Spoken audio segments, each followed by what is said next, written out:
ایک خوبصورت جادوئی وادی تھی جہاں وقت بہت خاص تھا۔ ہر پری کی طاقت کا تعلق ایک جادوئی شیشے سے تھا جسے وقت کا آئینہ کہا جاتا تھا۔ یہ آئینہ ہر پری کو اس کا اصل دکھاتا، اس کی کمزوری، طاقت اور دل کا سچ۔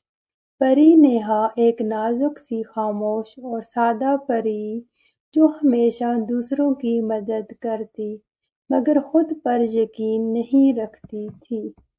ایک دن وقت کا آئینہ اچانک دھندلا ہو گیا۔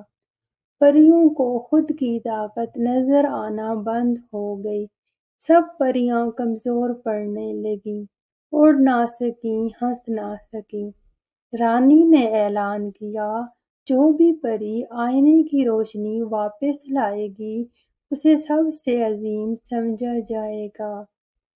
سب طاقتور پریوں نے کوشش کی مگر ناکام ہوئیں۔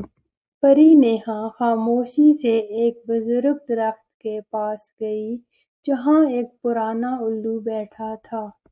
الو نے کہا، آئینے کی روشنی باہر سے نہیں اندر سے آتی ہے، پہلے اپنے دل کو صاف کرو۔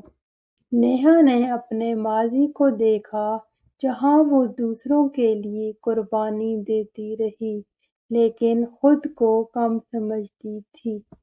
جب اس نے خود سے کہا، میں بھی اہم ہوں، میری نرمی میری طاقت ہے، تب آئینہ روشن ہو گیا، اتنا چمکدار کہ پوری وادی جگمگا اٹھی۔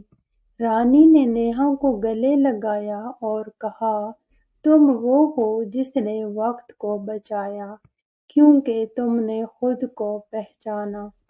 اب پری نیہا وقت کی نگہبان ہے جو ہر نئی پری کو آئینے کی طاقت سکھاتی ہے۔ اس کہانی سے ہم نے سیکھا کہ اصل جادو تب ہوتا ہے جب ہم خود کو پہچانتے ہیں، کمزوری میں بھی طاقت ہوتی ہے۔